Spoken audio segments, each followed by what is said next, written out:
पवित्र पोर्टलवरच्या नोंदणीला परत एकदा मुदतवाढ मिळाली। मागे सांगितलं होतं की 10 जुलैपर्यंत जी आहे ती मुदतवाढ देण्यात आली होती आणि 10 जुलैनंतर पुन्हा एक परिपत्रक 10 जुलैला काढण्यात आलं आणि आता ही मुदतवाढ परत 20 जुलैपर्यंत देण्यात आली आहे। मग ही मुदतवाढ का देण्यात आली आणि या मुदतवाढीमुळे उमेदवारांना फायदा होईल का तोटा होईल हे आपण या व्हिडिओच्या माध्यमातून समजून घेऊया। व्हिडिओ कसा वाटला हे कमेंट बॉक्समध्ये नक्की लिहा आणि आपल्या YouTube चॅनलला नक्की सबस्क्राइब करून ठेवा। आता पहिला मुद्दा येतो की ही जी मुदतवाढ आहे ही नेमकी का देण्यात आली आणि 20 जुलैपर्यंतच का देण्यात आली। तर बघा, आता सध्या जी हिवाळी अधिवेशन सुरू आहे त्या हिवाळी अधिवेशनामध्ये जे माननीय शिक्षण मंत्री आहेत दादाजी भुसे म्हणून, तर त्यांचं म्हणणं काय होतं की आम्हाला लवकरात लवकर शिक्षक भरती जी आहे संपवायची आहे, म्हणजे ऑलमोस्ट ऑगस्ट अखेर जी आहे ही आम्हाला शिक्षक भरती संपवायची आहे। त्यामुळे 10 दिवसांचीच मुदतवाढ देतोय। पण मग देण्याची गरज काय होती? तर बघा, जेवढा आमचा अंदाज आहे, जेवढी आमची इंटरनल माहिती आहे, तर पाहिजे तेवढ्या जागा म्हणजे सरकारला जेवढ्या जागा अपेक्षित होत्या किंवा जास्तीत जास्त जागा याव्यात अशी सरकारची अपेक्षा आहे आणि जास्तीत जास्त जागांमधून जास्तीत जास्त शिक्षकांची जी भरती आहे ती या माध्यमातून दाखवण्यात यावी। पण पाहिजे तेवढ्या जागा ज्या आहेत त्या स्थानिक स्वराज्य संस्थांच्या असतील किंवा खाजगी अनुदानित संस्थांच्या असतील त्या अजून अपलोड झालेल्या नाही आहेत पोर्टलवरती, म्हणून जास्तीत जास्त विद्यार्थ्यांना याची संधी मिळणं थोडं अवघड वाटतं। आणि परत फेज 2 निघेल नाही निघेल, ती कधी निघेल, त्याला किती वेळ लागेल, यापेक्षा आताच थोडासा वेळ द्यावा आणि जास्तीत जास्त उमेदवारांना अपॉर्च्युनिटी अवेलेबल करून द्यावी। मला असं वाटतं हा एक काहीतरी अंदाज याच्या मागचा असावा। पहिला मुद्दा येतो की काही उमेदवार आहेत, आता ही मुदतवाढ जी आहे किंवा ही जी उपलब्धता आहे ही कधीपासून दिली होती, तर पवित्र पोर्टल मार्फत जे शिक्षण सेवक किंवा शिक्षक पद भरतीची जाहिरात जी आहे याच्या नोंदी करण्यासाठी 1/5/2026 पासून म्हणजे 1 मे 2026 पासून याची नोंदणी करण्यासाठी मुदतवाढ म्हणजे सुरुवात करण्यात आली होती।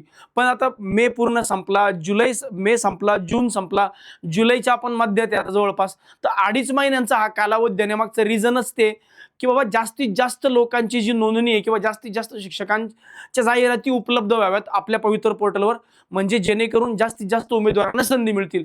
आता बरेच उमेदवार या भरतीची खूप दिवसांपासून वाट बघतायत, तर त्यांच्या केसमध्ये ते डिले होत चाललंय। हाही एक अँगल आहे, मान्य आहे, तुम्ही अगदी चांगलाच विचार करताय किंवा तुमचं नुकसान होतं याच्यात कुठलीही शंका नाही। पण मुद्दा हा पण आहे की जागा जर वाढल्या तर अजून जास्तीत जास्त विद्यार्थ्यांना किंवा उमेदवारांना याचा फायदा होईल आणि ऑफकोर्स तेवढ्या जास्त कुटुंबांना याचा फायदा होईल, तितक्या लोकांचे करिअर भविष्यात सेटल होणार आहेत। त्यामुळे 8-10 दिवसांचा विषय, 15 दिवसांचा विषय असेल तर निश्चितपणे आपण त्यांच्या अँगलने विचार करून किंवा त्यांच्या अँगलने विचार करून थोडासा जो पॉझिटिव्ह विचार करून त्यांच्या हिशोबाने विचार करून त्यांना फायदा होऊ द्यावा। मला असं वाटतं यात काहीही वावगं नाही। मग मुद्दा हा आहे की ही जी नोंदणी आहे ही का वाढवण्यात आली किंवा याला वेळ का देण्यात आला। तर बघा, यांचं म्हणणं आहे की बहुतांशी स्थानिक स्वराज्य संस्था, खाजगी संस्थांच्या जाहिरातींची नोंदी कार्यवाही पूर्ण झालेली आहे, तथापि काही व्यवस्थापनास जाहिराती नोंद करण्यासाठी कालावधीची आवश्यकता असल्याने पवित्र पोर्टलवर जाहिरात प्रसिद्ध करण्यासाठी 20/7 म्हणजे 20 जुलै 2026 पर्यंत मुदतवाढ देण्यात येत आहे। म्हणजे काय, तर स्थानिक स्वराज्य संस्था आहेत, काही खाजगी अनुदानित संस्था आहेत, यांनी बऱ्यापैकी पोर्टलवर जागा अपलोड केलेल्या आहेत। पण अजून काही संस्था असं म्हणतात की आम्हाला अजून पण आमचे इंटरनल चेंजेस चालू आहेत आणि आम्हाला थोडासा अवधी पाहिजे जागा अपलोड करण्यासाठी, म्हणून सरकारचं म्हणणं आहे की ठीक आहे तुम्ही वेळ घ्या पण लवकरात लवकर जागा अपलोड करा, सो दॅट जास्तीत जास्त विद्यार्थ्यांना जास्तीत जास्त उमेदवारांना याची संधी मिळणार आहे।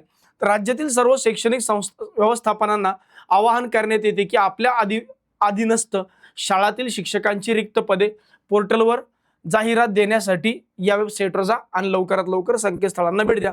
तर अशा पद्धतीने व्यवस्थापनांना काही अडचण आली त्यांनी ईमेल आयडी पण दिलाय, पण तो आपला कन्सर्न नाही, आपल्या उमेदवारांचा कन्सर्न हाच आहे की लवकरात लवकर भरती करण्यात यावी। तर ही जी भरती आहे ही 100% लवकरात लवकर होणार आहे, यात कुठलीही शंका नाही। थोडं डिले जर होत असेल तर तुम्ही थोडं समजून घ्यावं। माहिती आहे आम्हाला की उमेदवारांना याचा नाहक त्रास होतोय किंवा जास्तीत जास्त वेळ याच्यामध्ये वाया जातोय। काही उमेदवारांचं यात असंही मत आहे की मग ठीक आहे ना, जेवढ्या जागा आल्या तेवढ्या फेज 1 मध्ये भरून घ्या आणि मग तुम्हाला जर आणखी जागा काढायची आहेत तर फेज 2 करा।